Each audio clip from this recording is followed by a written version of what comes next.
ꯑꯩꯈꯣꯏꯒꯤ ꯀꯟꯕꯤꯕ ꯃꯄꯨ ꯄ꯭ꯔꯚꯨ ꯖꯤꯁꯨ ꯈ꯭ꯔꯤꯁꯇꯒꯤ ꯃꯤꯡꯗ ꯑꯩꯍꯥꯛꯀꯤ ꯅꯨꯡꯁꯤꯖꯔꯕ ꯑꯣꯖꯥꯁꯤꯡ ꯑꯃꯁꯨꯡ ꯏꯆꯤꯜ ꯏꯅꯥꯎꯁꯤꯡ ꯈꯨꯗꯤꯡꯃꯛꯄꯨ ꯁꯂꯥꯝ ꯇꯧꯖꯔꯤ꯫ ꯉꯁꯤ ꯅꯨꯃꯤꯠ ꯑꯁꯤꯗ ꯑꯩꯍꯥꯛꯀꯤ ꯁꯔꯃꯣꯟ ꯑꯁꯤꯒꯤꯗꯃꯛꯇ ꯊꯝꯖꯕ ꯍꯤꯔꯝ ꯑꯗꯨꯗꯤ ꯃꯤꯁꯤꯡꯅ ꯊꯥꯒꯠꯄ ꯊꯤꯒꯅꯨ ꯍꯥꯏꯕꯅꯤ꯫ ꯏꯁꯣꯔꯒꯤ ꯋꯥꯍꯩ ꯄꯥꯊꯣꯛꯆꯒꯦ, ꯇꯥꯃꯤꯟꯅꯁꯤ꯫ ꯖꯣꯍꯥꯟ ꯄꯟꯗꯨꯞ 5:48ꯗꯒꯤ ꯑꯩꯅ ꯃꯤꯁꯤꯡꯗꯒꯤ ꯊꯥꯒꯠꯄ ꯊꯤꯗꯦ꯫ ꯑꯃꯨꯛꯀ ꯍꯟꯅ ꯄꯥꯊꯣꯛꯆꯒꯦ, ꯑꯩꯅ ꯃꯤꯁꯤꯡꯗꯒꯤ ꯊꯥꯒꯠꯄ ꯊꯤꯗꯦ꯫ ꯇꯥꯃꯤꯟꯅꯈ꯭ꯔꯕ ꯑꯍꯤꯡꯕ ꯁꯥꯁꯇ꯭ꯔꯒꯤ ꯋꯥꯍꯩ ꯑꯁꯤ ꯇꯥꯖꯔꯤꯕ ꯑꯩꯈꯣꯏ ꯃꯌꯥꯝꯒꯤ ꯃꯊꯛꯇ ꯏꯕꯨꯡꯉꯣꯅ ꯅꯧꯍꯧꯅꯅ ꯕꯣꯔ ꯄꯤꯅꯕꯤꯕ ꯑꯣꯏꯁꯅꯨ꯫ ꯑꯥꯃꯦꯟ꯫ ꯄ꯭ꯔꯥꯔꯊꯅꯥ ꯇꯧꯖꯒꯦ꯫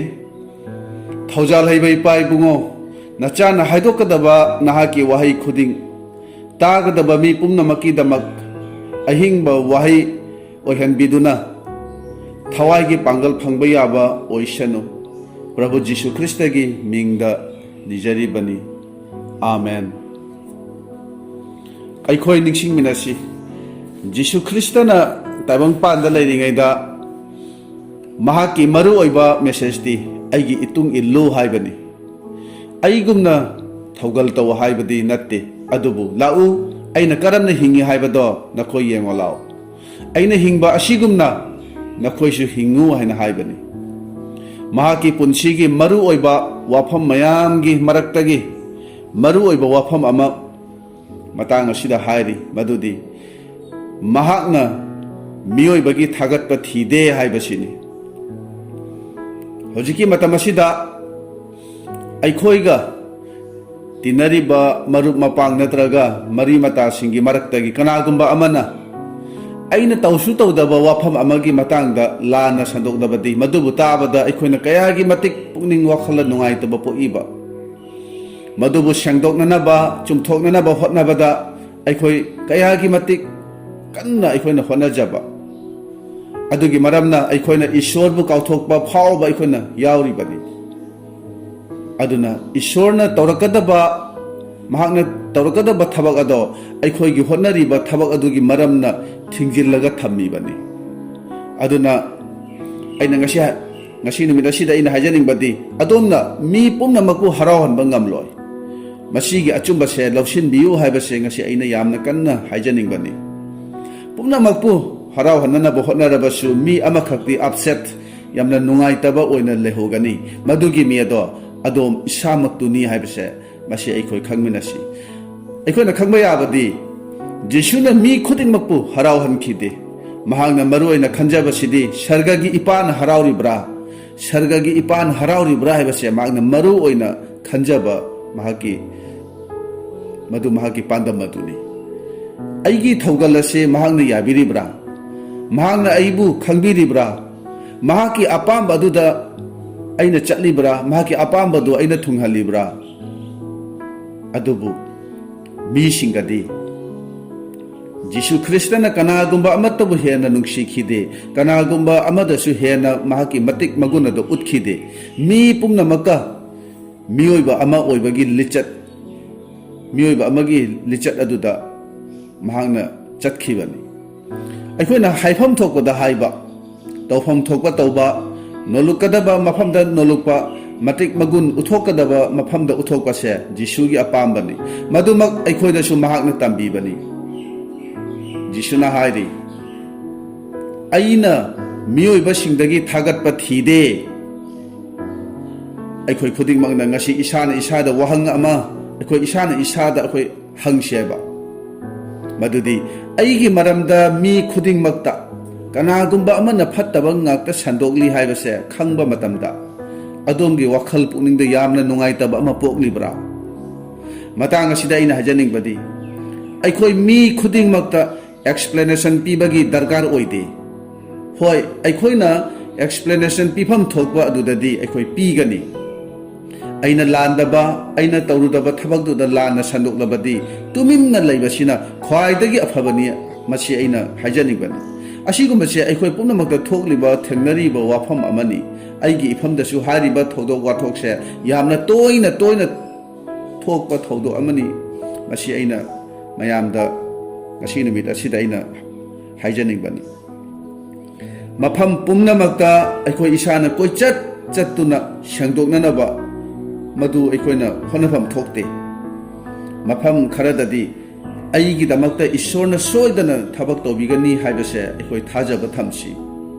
aikoina khangi josephna matam ama machin manau singdagi lottuna tuminna laikhibani mahagi saktam kanadasu mahangna utkhide mahakpu machin manau singna kayata pamdaba kayata nungsidaba madu aikoina khangibani aikoina khangba yabadi jisugi mingda tuminna lotuna leiba mise ishorna matam chana phongdokpibani joseph su matamgi matung inna masabu machin manau singda matik magunga loinana mahangna phongdokhibani aikoigi iraktasu tuminna leijaba mi kayabu makhoigi talent aduga loinana ishorna sijinaduna angakpa mawongda phongdokpiba mi mayam ama aikoigi irakta leiribani aikoina bible sida uba phangbasi thawaya sengbana lengtharaglaba matungda seboksingna afaba wapau sandokpa haurakbada mi lisingna thajaba haukhibani aduga thajaba singdo punna lei aduga jerusalem dagi hauraga thangnaba jehuda amasung samaria da su sandokpa makhoina seboksing aduna haukhibani basida aikoina khangba yabadi makhoina sandokpa do ishorgi leiba khaktagi wapawni ishorgi singlupta yauraga taibang panbagi oiba kanaba mayam ama phangani haina makhoina kaidongaidasu makhoina sandokhidabani ishorga aikhoiga tanna khraba maridu ishorna aikhoigi nungda leiba pambagi maramna jisu kristana sibibagi mapanna mabu thajabagi maramna pap kokchaduna ishorgi thawaina aikhoigi nungda ningthawoina panduna leiri masini afaba wapau haibasi masimangni seboksing aduna matamaduda makhoina sandokpasi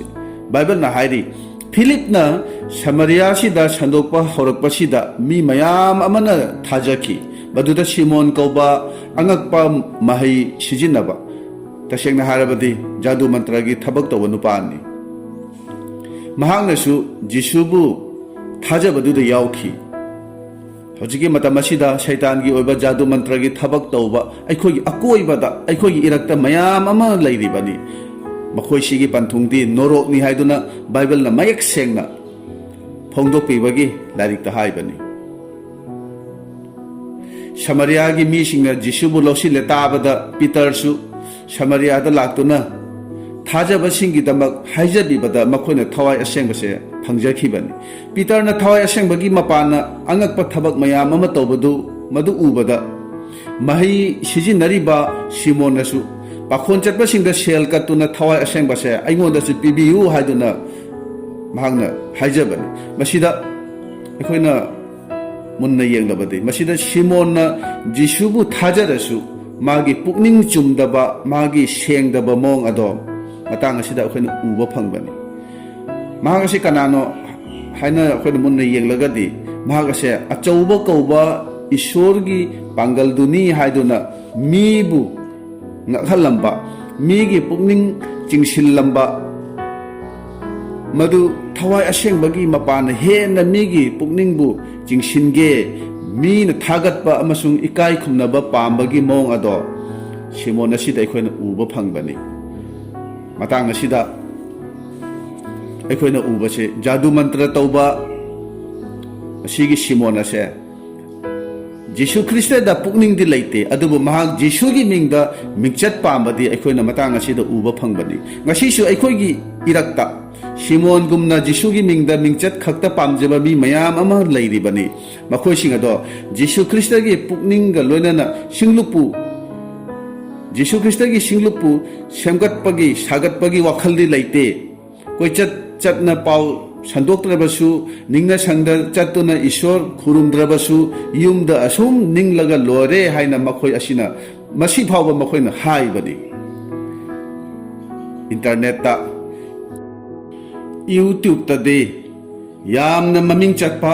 minasu yamna thagatpa pamba asigumba misu mayam ama ikhogi irakta leiribani adubu sengna jisugi matung inbadi pamdaba tasengbadi makhoina isogi lambi magi apambadu sengna khangdri ꯑꯩꯈꯣꯏꯕꯨ ꯏꯁꯣꯔꯅ ꯋꯥꯡꯅ ꯊꯥꯡꯒꯠꯇ꯭ꯔꯤꯉꯩꯗ ꯑꯍꯥꯟꯕꯗ ꯃꯍꯥꯛꯅ ꯑꯩꯈꯣꯏꯕꯨ ꯌꯥꯝꯅ ꯅꯦꯝꯊꯅ ꯇꯣꯟꯊꯅ ꯊꯝꯕꯤꯕꯅꯤ ꯍꯥꯏꯕꯁꯦ ꯃꯁꯤ ꯑꯩꯈꯣꯏ ꯈꯪꯃꯤꯟꯅꯁꯤ ngasi maming chatliba isorgi manai ayambagi punchi wari yenglabadi makhoi ahanbada yamna tonna mina thanabi daba mina masak khangbi daba mina usitpi daba phibam amada thaugal tawduna leiramba ngaktani aina hajaning badi aikhoibu ahanbadagi hauna mina hekta akhoibu masak khangbi ba thagatuna ikai khumnaba upibado madu pamba nattana ahanbada yamna nolukpaga loinana atonba phibamdagi thaugalase hausi haibase aina hajaning bani aikhoi mafam pumnamakta center of attraction oibase masi aikhoi pamlosi mi pumnamangna thagatpiba pumnamangna respect tobibado madu hana aikhoi thirosi masigumbagi apamba aram khourangbdo madu aikhoi gi pukningda madu thamlosi mina asum respect honor tobibado madu yamna phai adubu ahanbadagi hauna ai isana aisu karigumba amani haina wangna khallo saibase masi aina hajaning bani aikoina khangi isor di thawaini misingna aikoida hangbalai madudi isor se karigi trinity oribano masigi paukhumdi isorna miyoiba aikoibu phangba yanabani masi aina masi nimida sida hajaning bani misingna isor se karigi trinity oribano haiba masigi paukhumdi isorna miyoiba aikoibu phangba yanabani masini isorna khangi aidi thawaini adubu miyoibadi leibakna saba lutongi hakchangni aduna miyoibaga unaba yanaba machanupa oina thabiragle adubu machanupa aduna hakchang oina asum leiraga aikhoibu mateng pangbibase mangna ngamde aikhoigi nungda ida leiriba pabase lauthokpiba ngamde aduna isorna thawai oina laglaga miyoibaga leiminaduna mateng pangge haina mangna khalli aduna jisuna laktuna taibangpan asida laktuna mana aikhoi damak sibire phumle amuk hingatle sargada lokhatle masibu thajabasinga magi thawai ado pibibani khanduna yengbiu trinity makna nang aiga unabase pami bani masita khallubada masita munna khallubada isorgi nungsibiba masi aikoina ningsingba matamda aikoi ase asum penthokna taibangpan asida hingba yarabani aikhoi bu mina ikai khumnabi base phai adubu nang aina aibu ikai khumnabi pham thokpani haibagi apamba amadi khourangbdo madu aikhoi gi pukningda lehalloisi aikhoi bu mina respect honor tawdaduna aigi maramda phajadaba nungaitaba wa mayam ama ngangba taragadi Bible ki wahi matang asida aina hajaning bani Jisu Kristana maru hunbagi pandam da haibaduda mahaki pandam amakhak maduda yauri madudi tingkhang marakta taba maru haina masina takpasidi taibang panbagi wakhal amasung langi launamna wapa wadubu namhattuna mahi yandaba oiraki haina haibani taibang panbagi wakhal aigi maramdadi khandaba aigi thawai phibamgi matang adudadi sukhan khalludaba ai karamna hingani imung manung karamna yengsingani miga manana karamna chatkani masi gumbase nattaba taibang panbagi wakhal mina aigi maramda kari ngangnari aigi ichagi maramda mina kari hainari aigi imung manunggi maramda mina kari ngangnari masini maruena hojiki matamasida mising asina khanbase hojiki matamasida di mi ayambagi isorase hojiki matamasida mi ayambagi isorase karino han haragadi migi pukning wakhal asini mina kari hainari mina aigi maramda kari khanari masini apha phattagi pukning wakhal fawba leitaba mi amada kanagumba mioi kharadi kiba amadi ikai khumnaba utpa yaurabani madugi maramdi mi aduna aigi maramda phajadaba aranba kaya sandokkhini khanbadagini asi yauna misingna bhap tadaba wakhal khanba ngamdabase hojigi matam asida oirabani Jisugi maramda mina hainai madi mapuk chauba yamna chaba pambani madi sengdaba thawaina loina bibani madi papi singi marupni madi bel sabulni madi aduni adani mayam ama hainai adubu hairiba mabu thina chaiba noknaba karemnaba mayam asina jisugi punchida magi punchida karisu apanba amatta oikhide haibache ekhone khangi bani jisuna khangi mahangna taibangpan asida lakpase migi thagatpa phangnaba lakpa nate adubu aina hajaningbadi adomo mina respect tobidrabada nungaitaba phauribra do masi matang asida polnadi aibu krista ga loinana cross ta siminahan bire na haibani asumna aikhoina su isorda aikoi haijaba tamsi Paul na masida haibase magi nungda lairiba migi nature oiba migi pungning wakhalgi oiba ai haibadu aigi asumna matam chupada haiba ai asumna pumnamak aise yamna important oina piba wahi khuding makta aina natraga ai haibase masigumba nature ado masigumba mioi bagi oba pukning wakhal taibang pan bagi oba pukning wakhal ado cross ta sihan khre haina masida pol na haibani aibu karigi hangbidri bano karigi thausa bidri bano asum haina khanbagi nature madugi wakhal lon ado aibu maru oina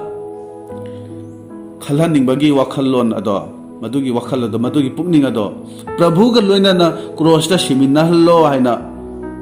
ngasi adomna prabhu da ekhoi prarthana toba ekhoi haurasi abese aina haijaning bani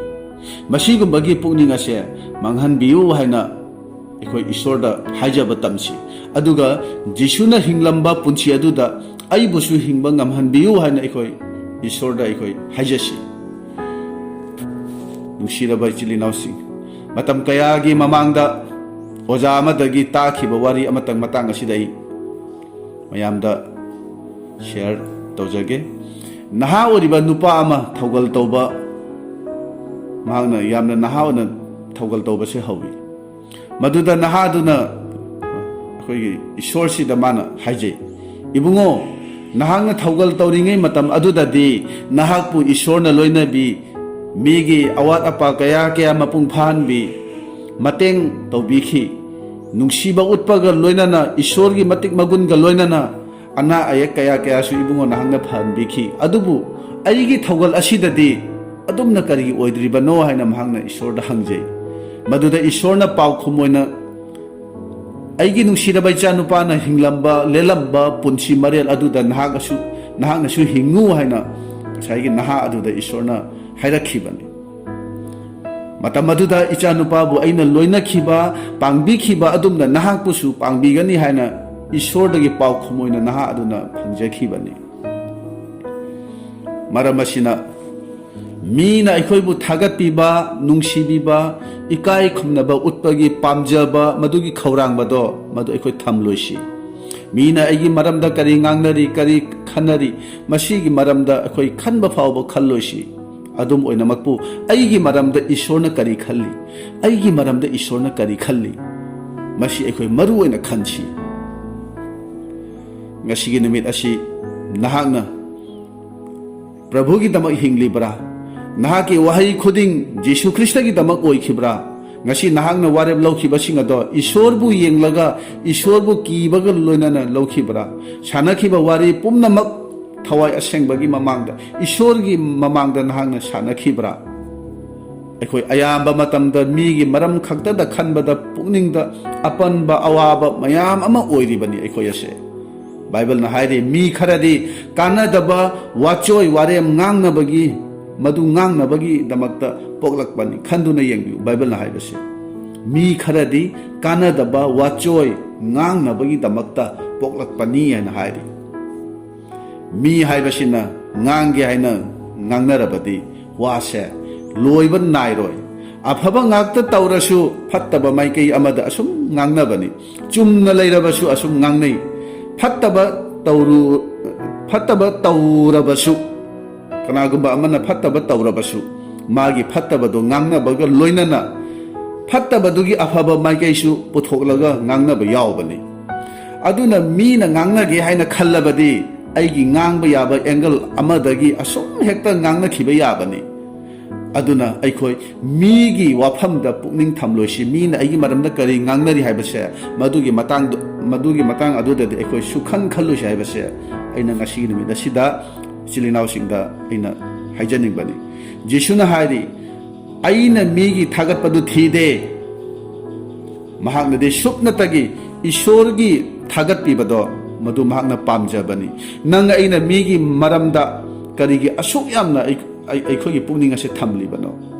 mahakna aigi maramda kari ngangli madu khangba karigi asuki matik aikhona pamlibano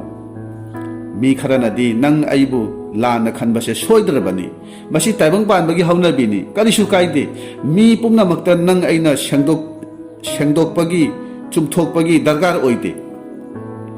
jisuna kari haibano nakoina mi singi mamangda dharma chenba sai haina asumna farisi singda mahakna chaikhibani madu aikoi ningsingminasi khangba yabadi ishorna nangi pukningbu phajana khangi haibasini na karino na kari tawi kadaida chali kari ngangi haibase ishorna nahaki aikoi gi pukning ase phajana khangi haibase masi aikoi ningsingminasi mi ayamana tawbasidi aidi achumbani lalibadi mahakni masigo masi aikoi toklasi kanadaba wachoi waremni masidi mi singna khaningba khanchanu adomgi account ado isorgi mangda sengna thamnaba tawsi mafam amada natraga mafam atopa amada oirabasu aigi maramda lana sandokpa haibasidi soidrabani aikona thabak tawramba mafam ama thadoktuna atopa mafam amada chatpada aibu phajana welcome tobigani ana khalli madu oithoklaroi kanadaba wakhalni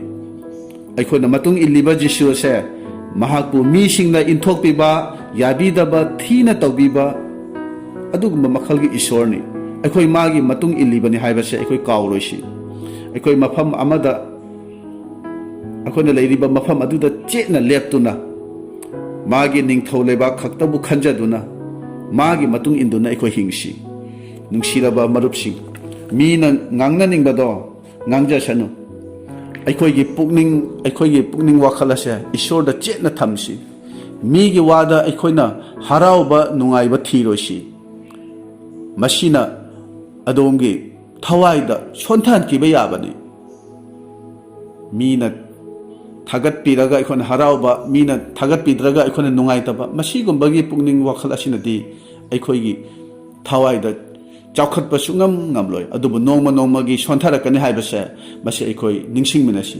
mina aibu yabirasu yabidrabasu aidi mi khudingmakpu thagatpigani mi pumnamakpu hangbigani migi yaifanabata khangani jisugi punsi marel aduda hingani magi matung ingani haibagi pandamasida aikoi hingnana hotnarasi mina aigi maramda kari ngangnariba aibu kari haina khalliba mi singna aibu thagatnaribra masida khallaga hingbase aikoi toklasi ishorne khoi mayam gi mathakta thaujan biba bor pinabiba oirasanu amen.